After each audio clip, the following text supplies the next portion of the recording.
In this video, we're going to focus on how to create images and position them nicely just on top of a bar in Chart.js. And this is quite nice, and many people have asked for this, and this is one of the quite challenging items because understanding how to position them correctly is a challenge, and then afterwards how to add an image into a canvas. So let's start and explore exactly how to do this right now. In this video, we're going to answer one of the viewers' questions, which is how to add an image on top of the bars in Chart.js. Alright, so this video or this question came from one of my other videos about how to create a bullet chart in Chart.js, which is an absolute challenging topic and quite interesting with the end result. However, in here, if you scroll down here, you can find here, this question came from Felix Anonym. And a special thank you to Felix for asking this. So this is what he says. Hello, I can't find any tutorials on how to add avatar image on top of bar chart. Is it even possible? Well, I'm going to give you the reason why you will hardly find anything about this. Because it's quite hard with Chart.js. Once you know how, it becomes easier. I'm going to show you how to do it, and in reality, it is quite straightforward once you know all the different skills that you need to know, because basically we need to know Chart.js, JavaScript, and we need to know how to work with the Canvas API, and many are not familiar with that. Alright, let's start and work on the result.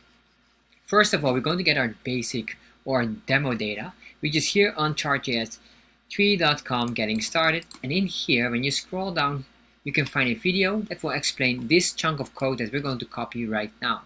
So if you want to understand this chunk of code, just check this specific video here. Alright, so what we're going to do is we're going to paste this in here, and once we paste it, I'm going to cut this out, put it in here, and paste it in here, save that, and then refresh, and now we have a nice bar chart. Alright, so we are here now basically with step 1. We have everything. Now what we want to do is basically create the links, or not even the links here, but we're going to create here a plugin, and that plugin will assign specifically the images on here. So for this, I need to get a demo image. So I'm going to grab a quick image right now, which will be just from the Chart.js website, which will be the Chartjs logo. Alright, so to grab that logo, and you can get any logo you want or any icon you want, I'm just going to chartjs.org, and I'm going to click on right click here on this icon here. And I will say here copy image address. This is very important. And then what we're going to do is we're going to add up the image here, but we're not going to use any HTML or CSS. No, we're going to do it all in JavaScript. And this is important because we're going to use this eventually and insert it into our canvas. So what we're going to do here, I'll just say here image number 1 equals, or this will be a constant of course,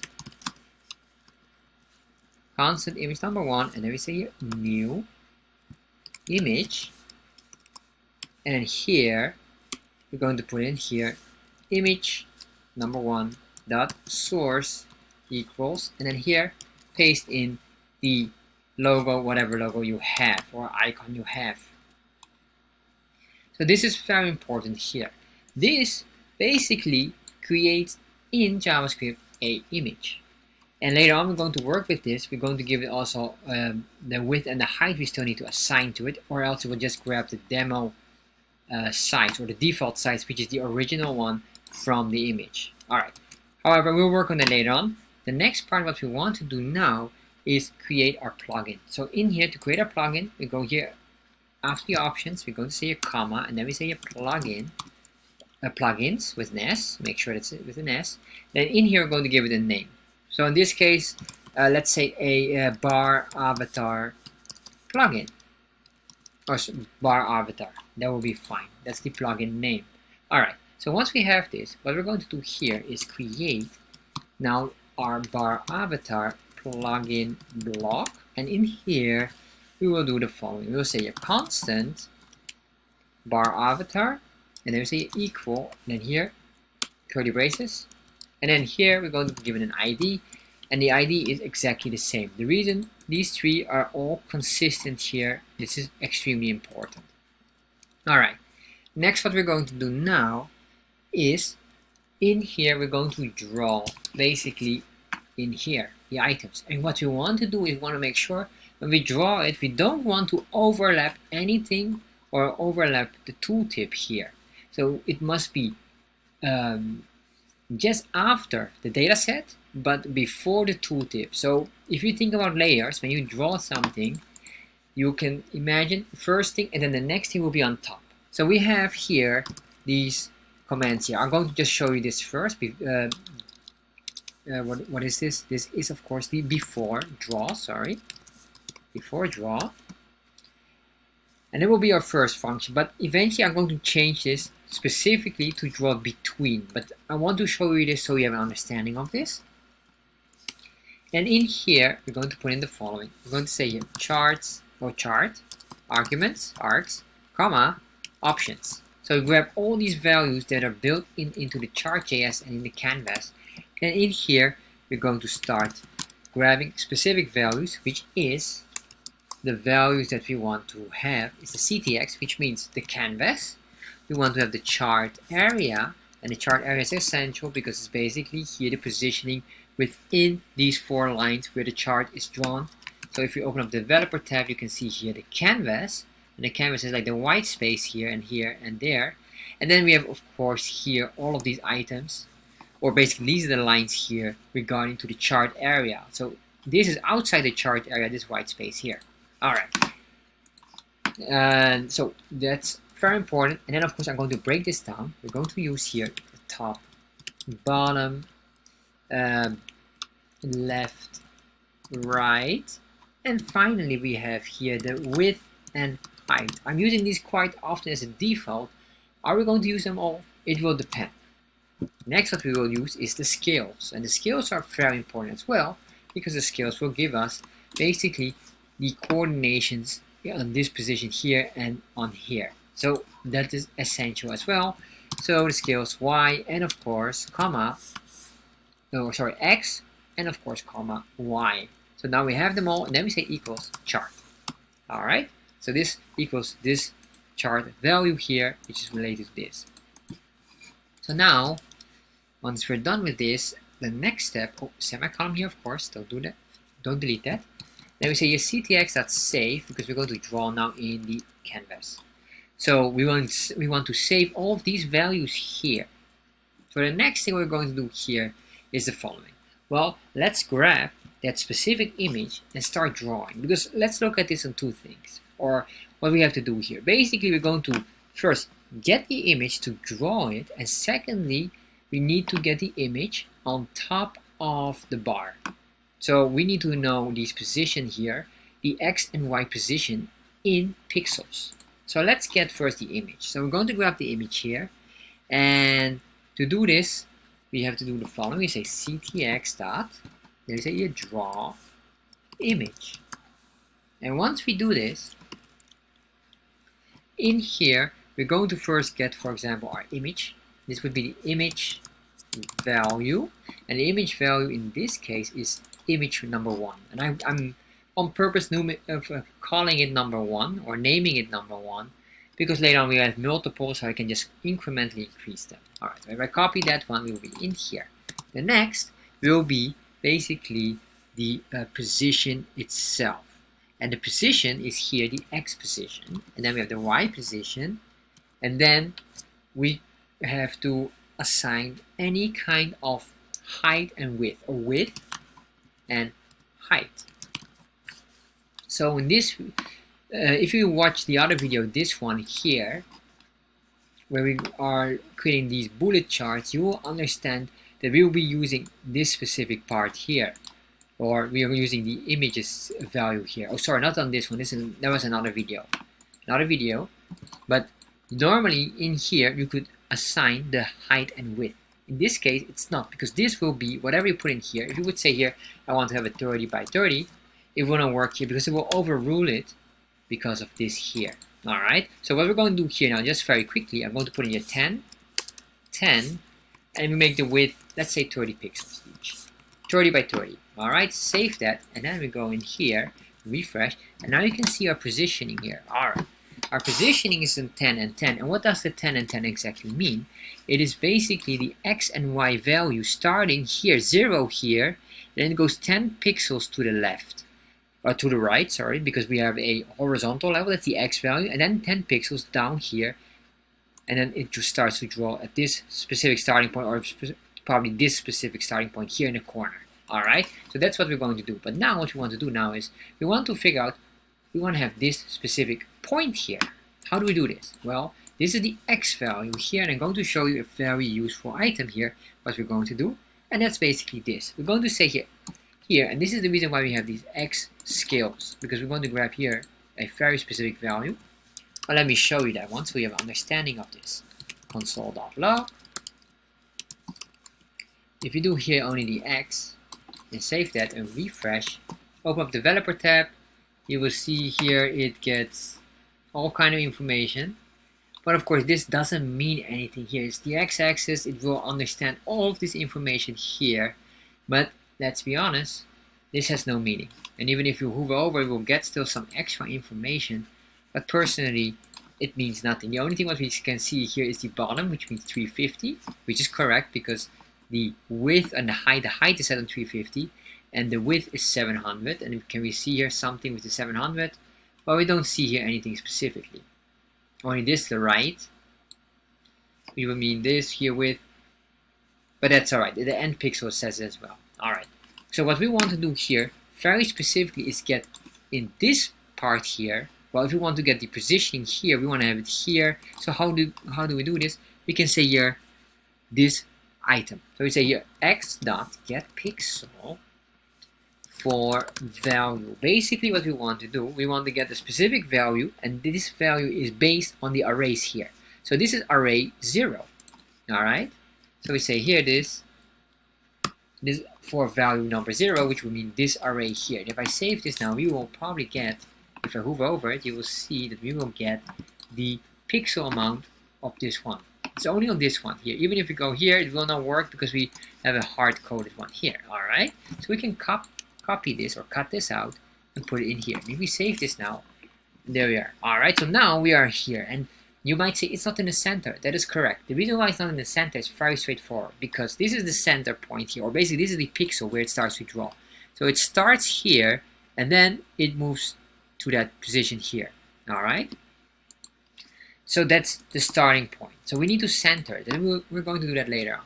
So the next thing what we need to do is exactly the same, but then the Y. However, the Y works differently because the scales works on this one. X scale 0 is this, X scale 1 is this, because this is the array. But here X scale 0 is this, and X scale 1 would be here. This on this line here, because this is number 1 and this is number 2, etc, etc. So what we need to get here is the exact value. So how do we get this value here? And the answer is basically in this here. So we're going to create here a new constant. We're going to get this constant. And we're going to cut out this, and all we say here is data. Let's call this data points equals data points. Alright. Grab this, put it in here, and there we are. So if we save this, nothing changes.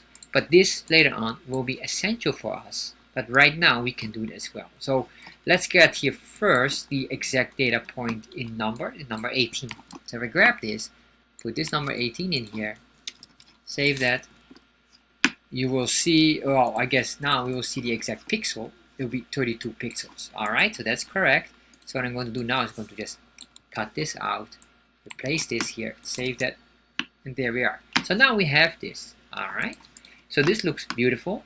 And of course we could do the same here with the exact same image. Let's put in here this, then we say here image, but then in this case we would say number 1, and then we get here the value of 12. Let's grab that, put it in here, save that, refresh, and there we are. So now it starts to work. But if you look very carefully right now, you will see that it is hiding behind the bar.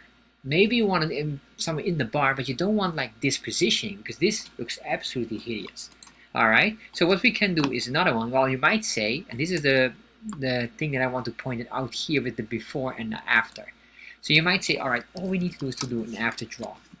So if I save this now, it will draw at the very end when the chart completely has been drawn. So if I see this, now you say, all right, it looks better, but we have an issue here. When we hover over with our tooltip, the image is overlapping it. All right, we don't want this. So what do we need to do here is we're going to do not before or not after draw. We're going to do after draw after we draw the data set here. So we say after draw after data set draw. If I save this now, refresh, and now if you hover over, you can see the tooltip will not be overlapped by the image. Alright, so we have this now, and we're getting very close to our end result here. So what I want to do next is reposition this correctly, because right now I'm not satisfied, it's still not in the center. So let's solve that one right now. So to do this, we already have here a hard-coded number. You can make this bigger. If you would make this 50 by 50, you will see that the image will expand. Alright, that's fine. Although I don't recommend a too big image here. So what we need to do is the following. We need to push this first to the center here. How is it being drawn? So let me explain here. It's being drawn based on the x value, and then from the x value exactly at that point it starts to draw, and it pushes everything to the right. So that would mean that whatever we draw here, if this is 30, the width of the image has an impact on the positioning of the image. So what we need to do is we need to grab this width here. Since this is hard-coded, I will maintain it hard-coded, and you can make it soft-coded if you want. That's up to you. Then you can just put in here a certain value somewhere. That's fine. In this case, I would say more than 30 pixels is probably too big for an image, especially for an avatar. Alright? So we're going to say here, we will just do this, quite straightforward. We can do here minus 15, or we do minus 30, divide by 2. Alright, and we could do then here probably another value that will be a soft-coded value, which soft-code everything as well. So if I save this now, refresh, you can see now the positioning is nicely in the center. Alright, so we're done with the first part. The next part, of course, here is this one. Here, same methodology, again minus. So you might wonder, why do we deduct it? Well, it starts here and then it draws here. So we need to push it here. So same with the image or with the height, the lower we go down, the more pixels it has. And the reason why is because it starts here and the top is 0 pixel and at the bottom is 350. Why 350 again? Because we have the height of 350 pixels. Alright, look at the tooltip, 700 by 350. So what we're going to do here is minus 15, or just divide by 2 and then minus as well. So there we are. So once we save this, here we have it. Oh, I guess we can push it, maybe even not, we can even push it to 30 pixels here. That will be fine. Alright. So here we have something, and that is beautiful. So now, if we have this, basically our formula here is very consistent. So if I would copy this again, I'm going to copy that, put it in here, and then we put this here on number 1. And we say here, the value was, if I'm not mistaken, it was number 12. Save that, refresh. Now we have it here nicely up at the center. Alright, final thing what we need to do here now is basically to loop this through. And once we loop this, it will start to work nicely. And if you might say, well, how can I do another image? Well, I'm going to show you exactly here. I'm going to hard code this, but I would highly recommend you to soft code it. But for now, I don't want to spend too much time on this. I want to spend my time on the loop itself. So I'm going to put it in here, and I'm going to copy this 7 times. Why 7 times? Because we have this here. We have 7 values or 7 data points here. So I'm going to make this one, and then I say here number 2. Number 2, or this should be 3, 4, 5, 6, and 7. And same here. 3, 4, 5, 6, 7. I will just pause the video quickly and just add some extra links in here, so you can see the differences. Alright, I added just some extra images so you can see the differences here, and I got these images from this one here. You probably have seen this Zoom plugin, and if you are interested in this plugin, I have videos about an entire playlist about this. Absolutely highly recommended to check this one. And I got another one, was the data labels, which is also a fantastic item as well. But basically what we're learning now could almost replace the data labels in my opinion. However, It's a fantastic plugin. I have a whole series of it as well. You can find it in the playlist on my channel.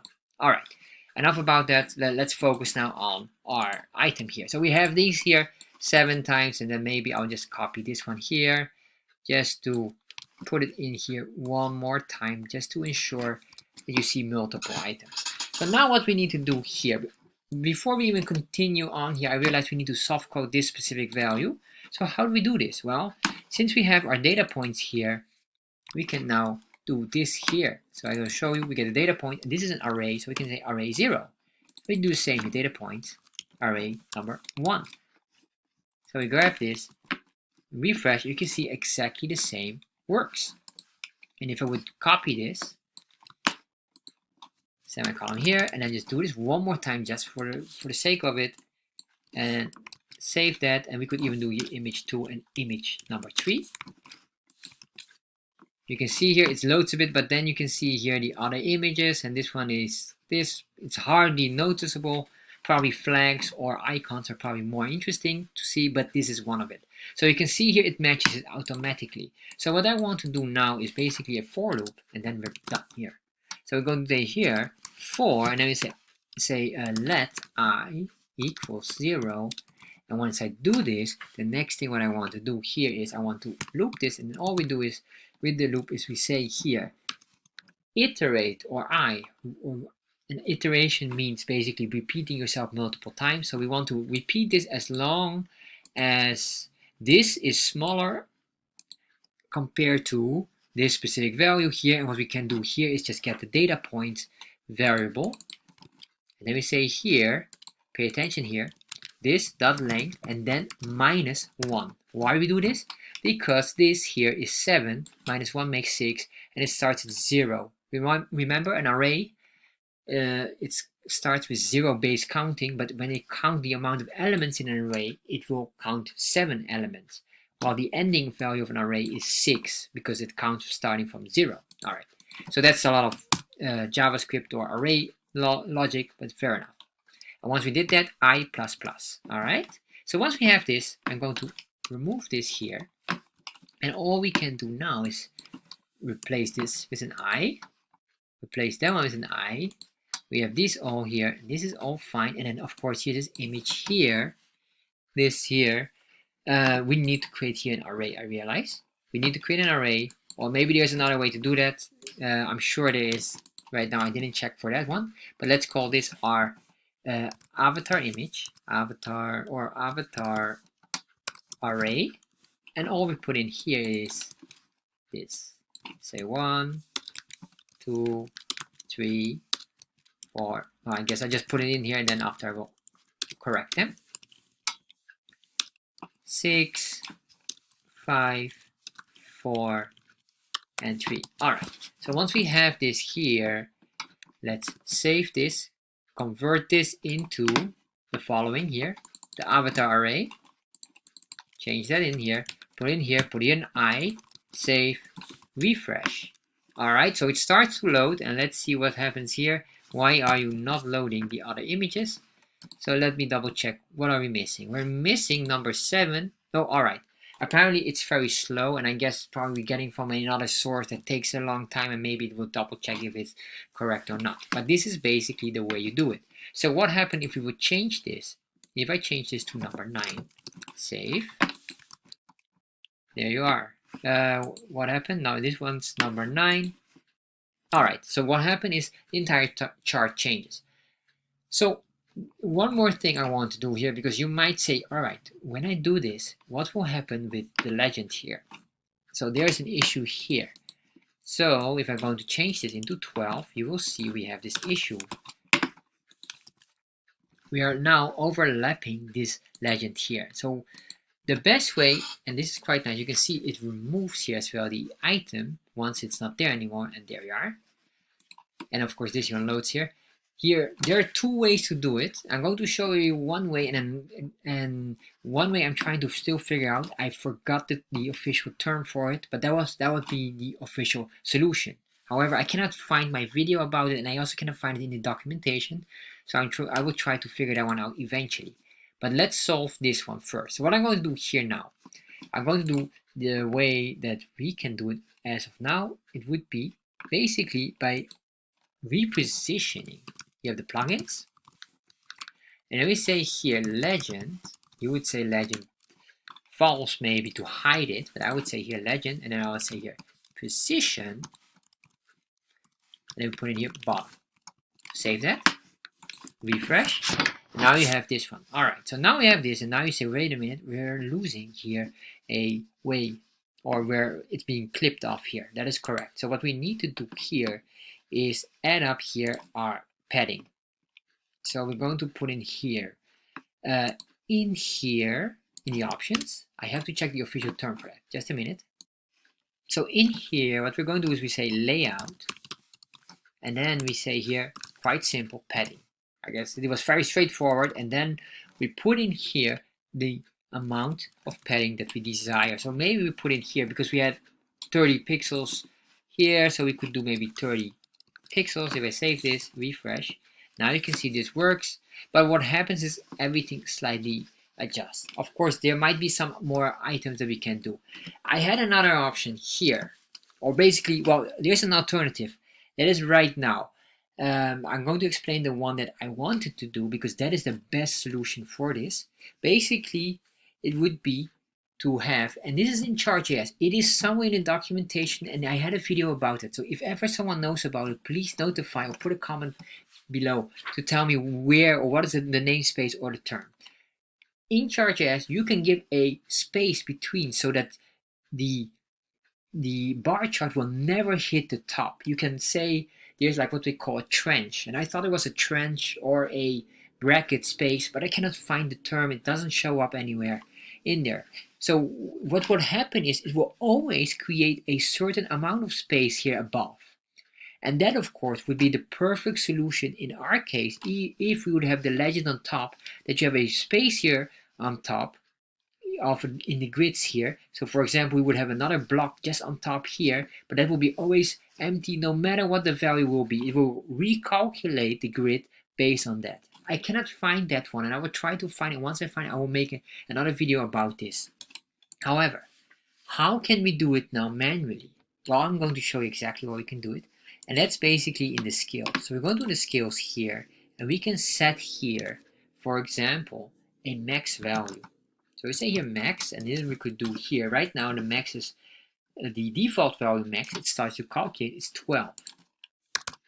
So what we will do here, maybe we'll make it 15, and see what's the result. If I save this now, make sure there's a comma here, save, refresh. If I save this now, what is happening? It forces a extra space here. Of course, in this case, you can see here the grid line doesn't really work nicely with this. And that was with the special command, it will work perfect with this. So if I remove this padding here now, I'm just showing you all the options here because there's many options, and sad enough, I cannot find the perfect option. I had it somewhere, I'm sure I will find it, but after 1 hour searching, I decided to skip it for now. So we have this, and if I put the legend back up to the top, you will see that as well. There we are, and we have this one here. So what we could do here maybe would be, we could maybe look for here. This is what I would do. We'll search here for the highest value in the array, and then put it in here. That would be one of the options. I will not do that for now, but that would be the best option, what I would highly recommend. So this is the way how you do it, and there's a lot of moving parts in here, basically within the canvas. But once you understand this, and this should be basically a array or a proper loop, and then the next what I would say is personally this should be somewhere connected with something else. However, that's in for another thing. What I personally would recommend is to check this specific video. So the video I recommend is this one here, data structures in Chart.js. So understanding data structures in Chart.js. Why? Because you could combine these, all of these items, in a data structure within here, or sorry, in the entire data point. It will be in one complete structure. It's far more advanced, and this could be, including the images here that we have, could have then here nicely looped in. However, That is of course more advanced. I don't want to go too advanced because this already was a nice challenge. However, the result is absolutely stunning. I'll just change this into 12 just to make it a bit more nicer here. Save that, refresh. Oh, sorry, not 12. I make this 14. That would be better. There we are. So that looks perfect. So this is the way how you create images on top of a bar.